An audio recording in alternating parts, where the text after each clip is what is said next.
Olá, alunos da turma ATS 18, tudo bem com vocês? Estou aqui na nossa terceira aula da disciplina Enfermagem em Pronto-Socorro 2 e Urgência e Emergência. Hoje nós vamos falar um pouquinho sobre classificação de risco. Eu trouxe aqui nessa aula alguns conceitos, objetivos e os próprios tipos aí de classificação de risco, né?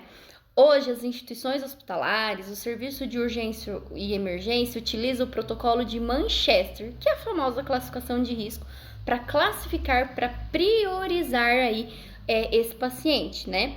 Antigamente, o atendimento era realizado por ordem de chegada, né? Então, se o primeiro paciente, os 5 primeiros pacientes que chegasse ali na minha urgência e emergência, chegasse com cefaleia intensa e o meu 10º paciente chegasse infartando, né? Aquele paciente infartando, ele ia ter que esperar as 10 pessoas serem atendidas para chegar na vez dele, tá? Então, essa classificação de risco, ela já vem abordando um método diferente, tá? Se eu tenho 10 pacientes e todos eles estão com cefaleia e eu tenho um, né, com sinais e sintomas de infarto agudo do miocárdio, esse vai ser o primeiro a ser atendido. Então, ele vem aí trazendo as prioridades de atendimento, tá?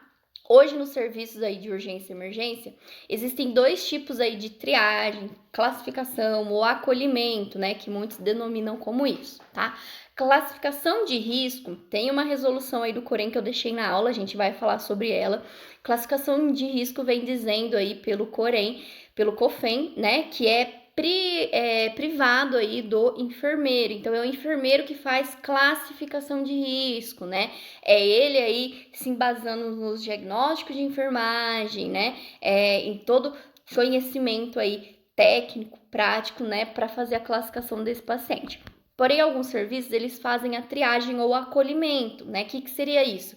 Que seria o técnico de enfermagem ou auxiliar de enfermagem verificando os sinais vitais e anotando a queixa do paciente. Porém, não são esses profissionais que classificam esse paciente, né? Não é o técnico, não é o auxiliar que vai falar, esse paciente aí é amarelo, esse daí é vermelho, esse é verde, tá? Então, não cabe a essa categoria profissional fazer a classificação de risco, tá? Pode sim fazer uma triagem, um acolhimento ou estar presente junto com o enfermeiro na classificação de risco, né? Para verificação de sinais vitais, anotação de queixa, né? Porém, quem direciona e quem prioriza esses pacientes na classificação de risco é uma atividade privativa do enfermeiro, tá? Eu espero que vocês gostem dessa aula. Qualquer dúvida pode me deixar lá um e-mail, né? Vai falando comigo por lá que eu consigo responder vocês melhores, ok? Vamos lá? Classificação de risco. Então, vamos falar um pouquinho sobre a classificação de risco. A classificação ou triagem começa no acolhimento do usuário que procura por uma unidade de saúde, seja um hospital, uma unidade de pronto atendimento ou unidade básica de saúde.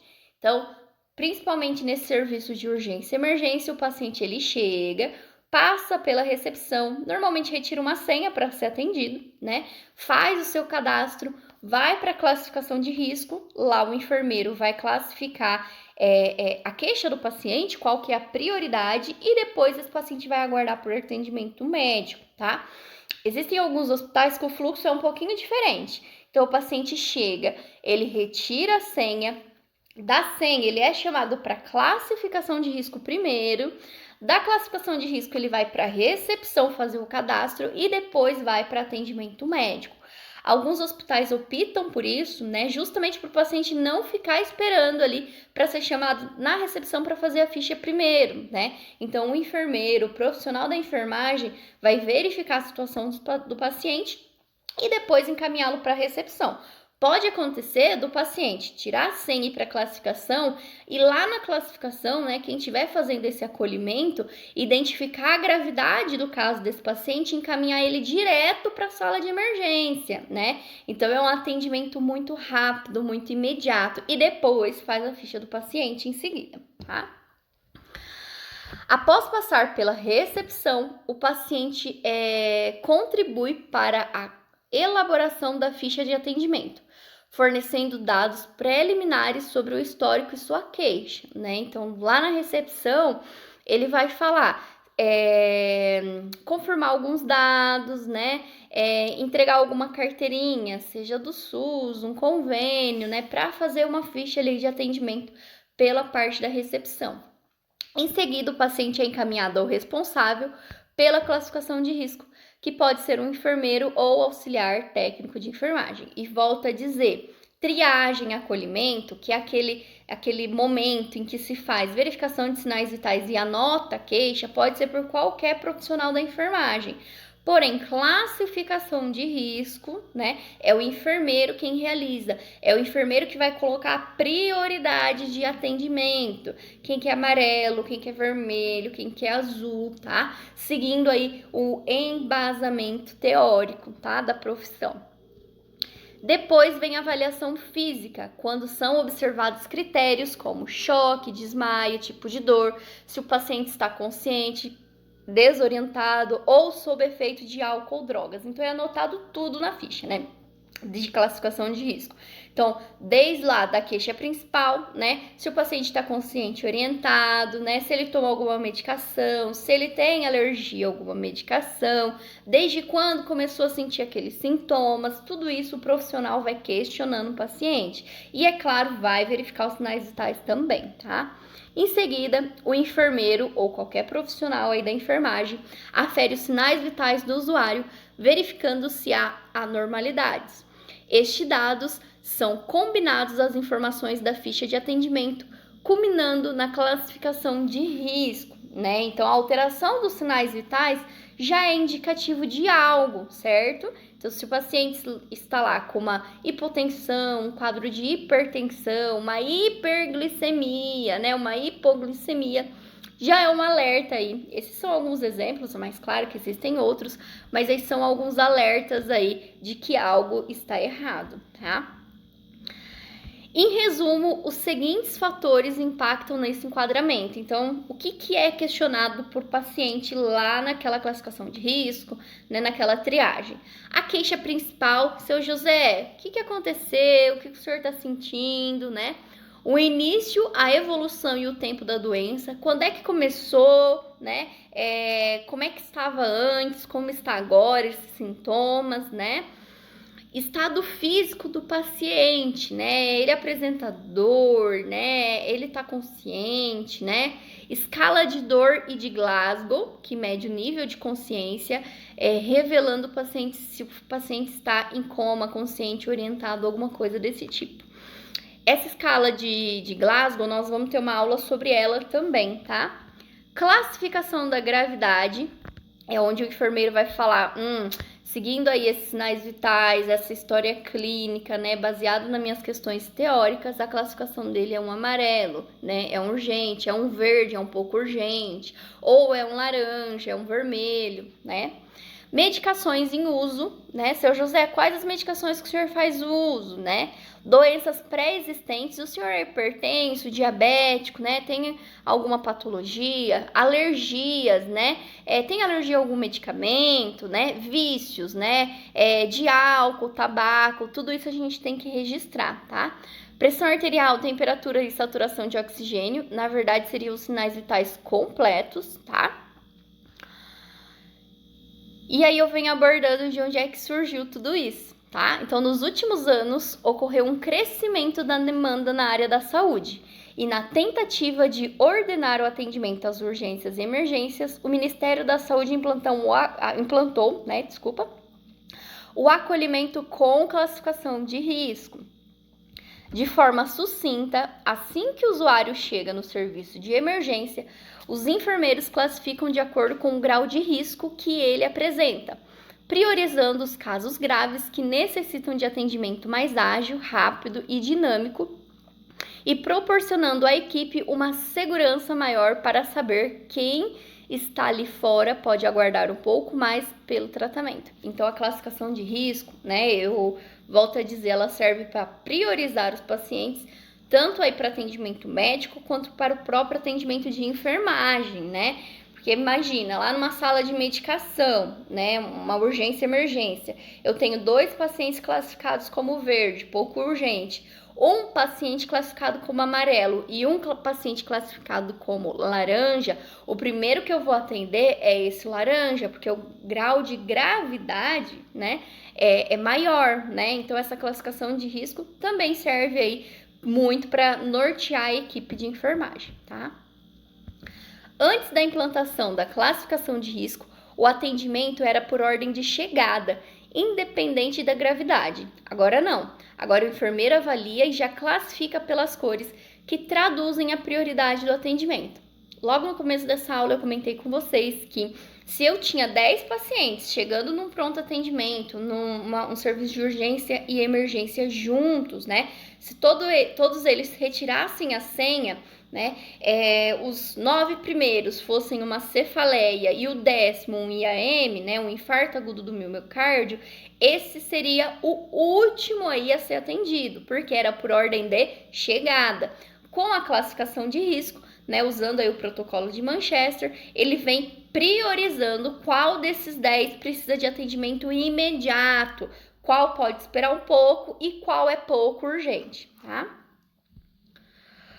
O protocolo de Manchester consiste em um método de classificação de risco amplamente utilizado no mundo para determinar quais os atendimentos prioritários nas unidades de emergência. Então, quem que pode ser atendido agora, quem pode esperar um pouquinho, né?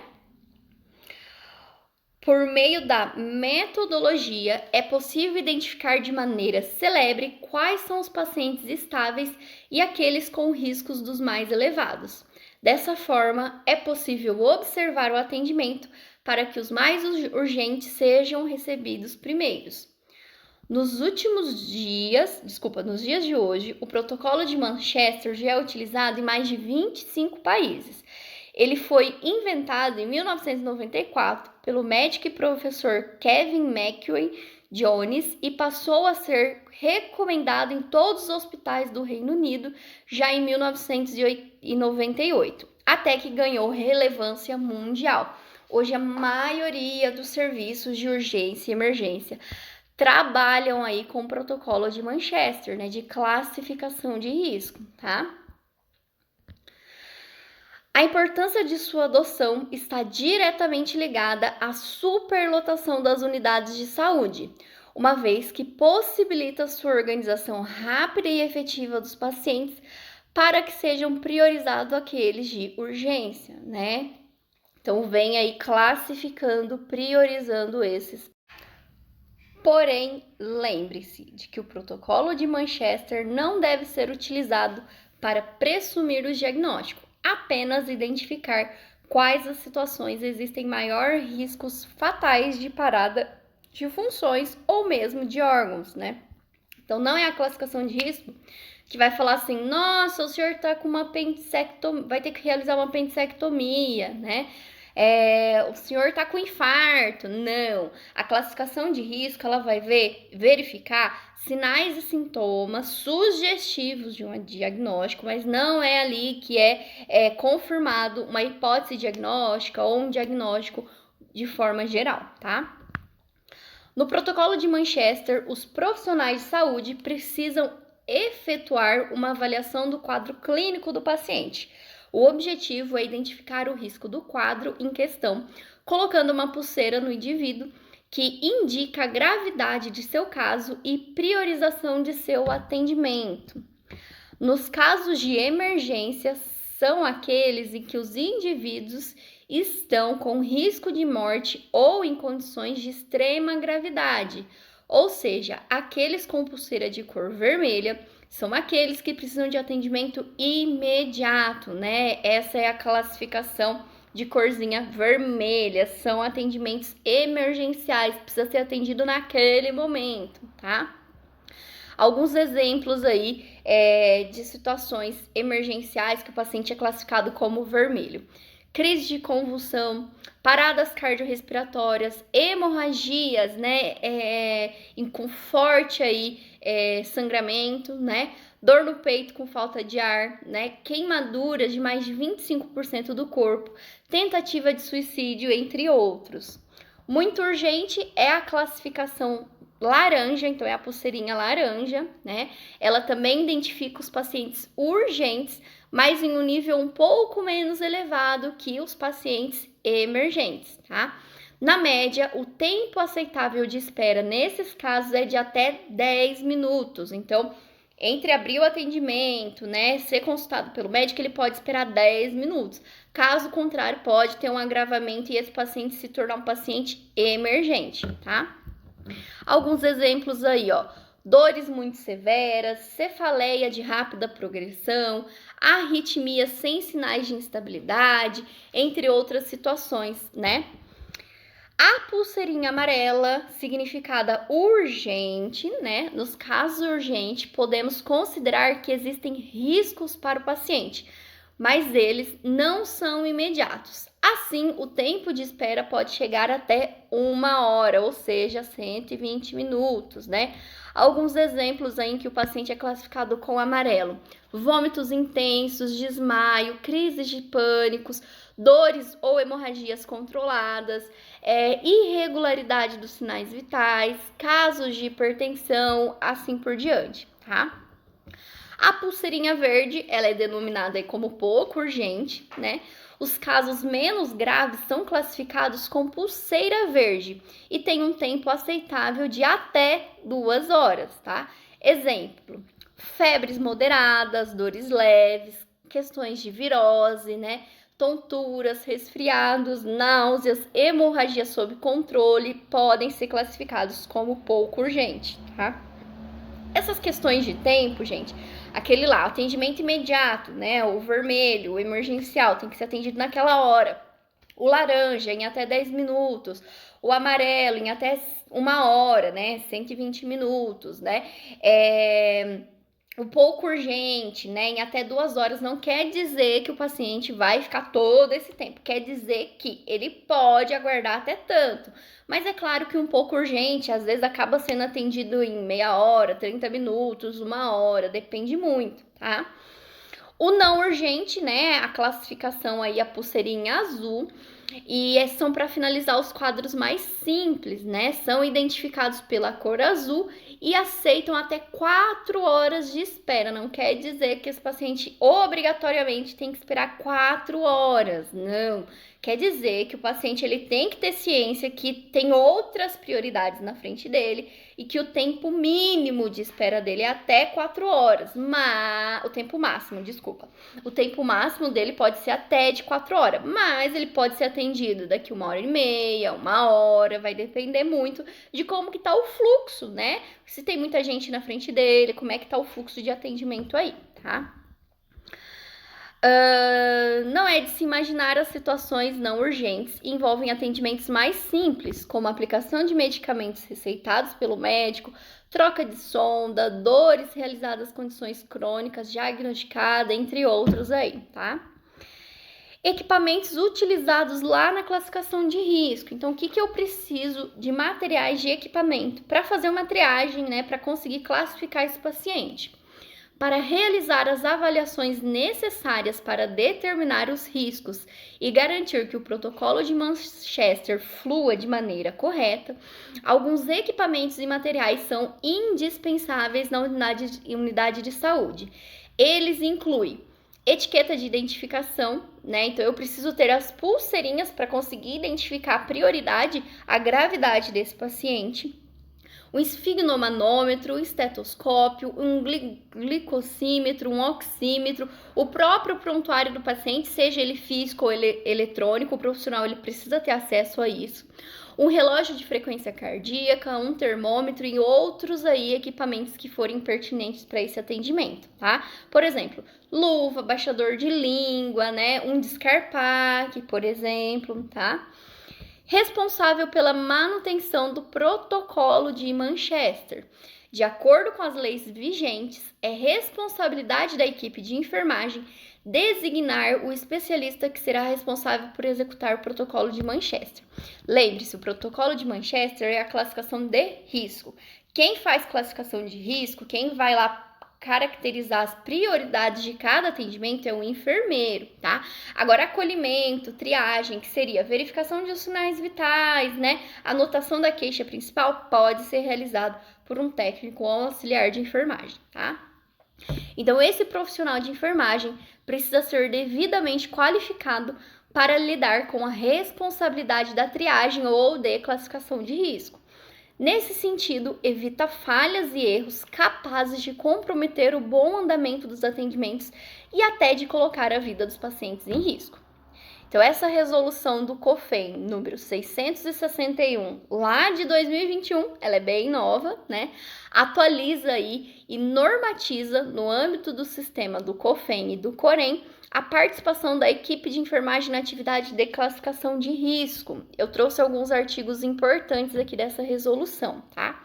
Então, lá no artigo 1, ele fala que no âmbito da equipe de enfermagem, a classificação de risco e priorização da assistência é privativa do enfermeiro. Então, é ele que vai fazer aí esses critérios, né? Estabelecer aí, avaliar a gravidade de cada paciente para fazer a priorização desses atendimentos. Quem é atendido primeiro, quem que pode esperar um pouco, né? Observadas as disposições legais da profissão. Então, tudo isso tem um embasamento teórico do profissional enfermeiro, tá? Para executar a classificação de risco e priorização da assistência, o enfermeiro deverá ter um curso de capacitação específico para o protocolo adotado pela instituição, além de consultório em adequadas condições de ambiente e equipamentos para desenvolvimento da classificação. Então, o enfermeiro ele não pode falar assim: eu acho que esse aqui é amarelo, eu acho que esse é verde, ou eu acho que esse é laranja. Não, tá? Tudo isso é baseado no próprio protocolo de Manchester. Esse protocolo de Manchester, quando o enfermeiro ele vai passar por uma capacitação, né, por um treinamento desse protocolo, ele tem vários fluxogramas. Então, de acordo com a queixa do paciente, sinais vitais, então ele é posicionado, esse fluxograma te leva ali para uma prioridade diferente, tá? Porque eu posso ter a mesma queixa, então eu posso estar com cefaleia, né? E o seu José também pode estar com cefaleia. Porém, os meus sinais vitais estão normais. O do seu José, ele já está com quadro de hipertensão, né? Então, a cefaleia dele está motivado por um quadro de pressão alta. Quem vai ser atendido primeiro? O seu José, né? Porque ele está com sinais vitais alterados, mesmo ele tendo a mesma queixa que eu, tá? Então, esse protocolo de Manchester, o enfermeiro, ele é capacitado para seguir esses fluxogramas, tá?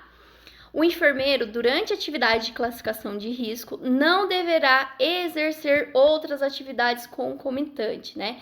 Então, se ele é o enfermeiro da classificação de risco, ele vai ficar lá na classificação de risco, né? Ele não pode sair, né, para atender uma urgência e emergência lá na sala de emergência ou para fazer uma medicação. Não, existem outros profissionais para essas atividades, tá? E as vantagens aí de seguir o protocolo de Manchester, né? Qual que é as principais vantagens? Primeiro, garantir mais segurança para os seus pacientes, né? Quando a gente estabelece prioridades, né? Eu estou garantindo segurança realmente a quem precisa naquele momento e segurança a quem está esperando também, tá?